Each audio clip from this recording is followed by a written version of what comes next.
Something huge is brewing for the Toronto Blue Jays as a brand new report has dropped revealing that they made a big trade to acquire extra international bonus pool money to help in their pursuit of Roki Sasaki.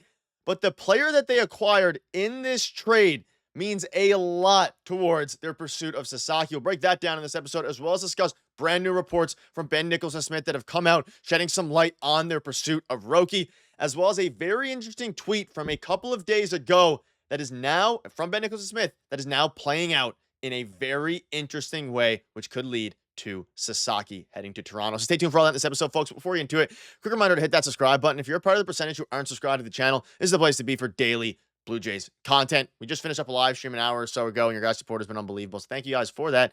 And make sure in the comment section to let me know what your thoughts are and hit that subscribe button. But ladies and gentlemen, there's a ton to go over. A lot of things. It has been a crazy 24 hours for the Toronto Blue Jays. Obviously, for us here, we're going live. Sounds like the Jays have a deal in place to add some international bonus pool money, but I'm told they still have not been informed that a Roki Sasaki decision has been made. Hold on tight. This was a few hours ago. And then, of course, it went into, we got this report here. Blue Jays announced they've acquired international bonus pool room for Cleveland, outfielder Myles Straw, and cash for a player to be named later or cash. So, a bunch of reports have dropped, and this is the big thing. The Jays have acquired international bonus pool money from the Guardians for cash and future considerations. They also received Myles Straw. But the big thing here, we'll start with this. If you didn't know, the trade opened up $2 million in, international free agency signing allocation money. Basically, $2 more million they can use towards the signing bonus for Roki Sasaki. So the Jays are at about 8.26 million now, and the Dodgers are only at, I believe, 5.5-ish million. So the Jays are ahead of the Dodgers at this moment. But the big thing here is Myles Straw. Myles Straw is owed $15 million over the next 2 years. Now, the Guardians are eating about $3 million of that, so it's about $11 million that the Jays have in the books for Myles Straw. Now, we'll have a video in the future on Myles Straw once the Sasaki situation comes down. He is an elite defensive outfielder, doesn't provide much else, signed a good contract after, winning the Gold Glove and doing all these things. But the Blue Jays would not, at least this is what all signs are pointing to here, the Blue Jays would not, the Guardians salary dumped Myles Straw onto the Blue Jays because the Jays desperately wanted more international signing money. And they want that because, hey, either A, Roki Sasaki has told them that, they're going to sign, he's going to sign with the Jays, so they needed to get to that 7 million-ish range, or B, they just feel like they want to put one final, nail in the coffin to the Dodgers, hopefully. Now, the fact that they took on Myles Straw's hefty salary is a sign that they must be extremely confident in their ability to acquire a guy like Roki Sasaki, in this case, Roki Sasaki.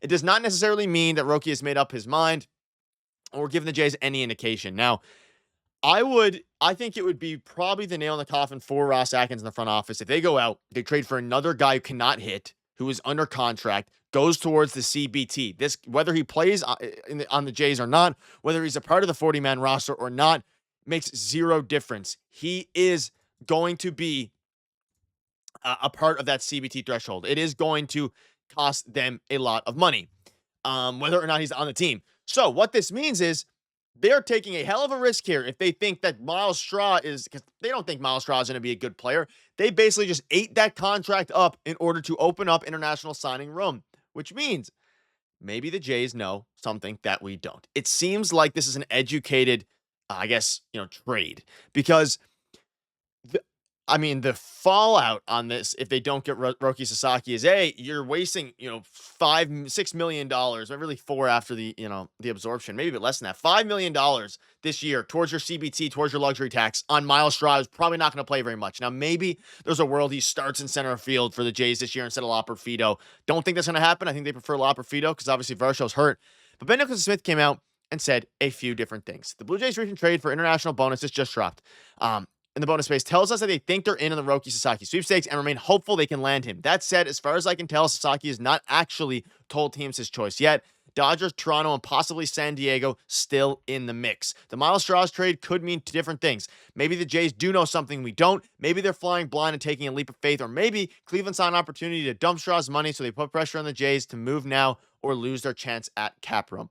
And we all know Ross Atkins used to work for, the Cleveland front office. They have a good relationship there. They made the Andres Jimenez trade, all these different things. So there is a good relationship there. So I'm going to hopefully tend to believe the first one. I'm hoping the Jays know something we don't. And Roki said, hey, if you can get up to this $7-8 million bonus money that I can, if you guys can get up there, then I will sign with you guys. So then out of desperation to a degree, but not really desperation, out of just sheer hope, they went, okay, hey, we'll go ahead. We'll make this trade. We know you're going to sign. We'll get this done. And that's why we're willing to take a really bad contract in Myles Straw, which ultimately is hopefully going to lead to the Jays signing Roki. That's what I'm hoping. The other possibility is they're really just taking a leap of faith, and then if they miss out on Sasaki, people will be pissed because they got Myles Straw on a horrible contract, and then they'll turn around and be like, okay, hey, we're going to use this money to acquire some other international free agents that the Dodgers may have missed out on now because they got Roki Sasaki. That would probably be Ross Atkins' way of, making fans feel better. It's basically just them saying, hey, we'll actually pivot. We made this trade because we had some prospects that we like. Like, that is something that you would kind of assume they would do. But something else that caught my eye, and this was a couple days ago, we covered it in a video.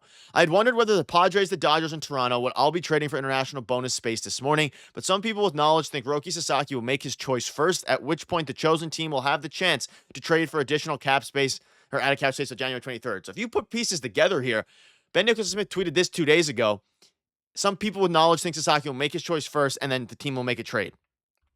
The Jays made a trade. This is a few days later. Obviously, this is today now. The Jays made that trade, and if his person was right, it would make some sense for Roki to at least lean in the direction of, hey, Toronto, if you make this trade for this guy, we'll go ahead and sign with you, but you have to give us that extra bit of bonus money.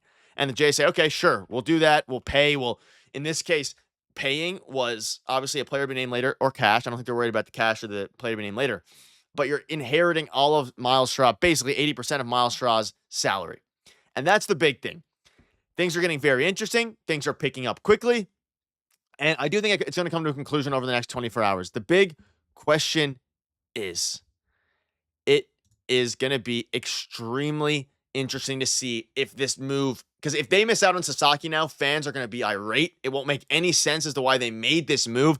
They'll probably try to pivot and say they had some international free agents. They were okay losing, the salary for Myles Straw in order to acquire space to sign these guys. I don't think that's the case. I think they either know they're going to get Sasaki, they're leaning in that direction, or this is their last-ditch effort to try to sway him away from the Dodgers. Because keep in mind, the Dodgers' max limit is in the $8 million range for the bonus signing. The Jays can get all the way up to 10. So keep an eye out on if the Jays make another subsequent move to acquire more bonus money to get them up to the 10 million threshold. I don't think Sasaki is worried about the money as much, but I do think the more the better, of course.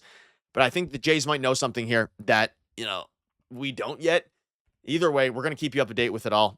Videos going to come out, live streams going to come out if it happens, and when it happens, hopefully he signs with the Toronto Blue Jays. But either way, make sure to hit that subscribe button. Cheers.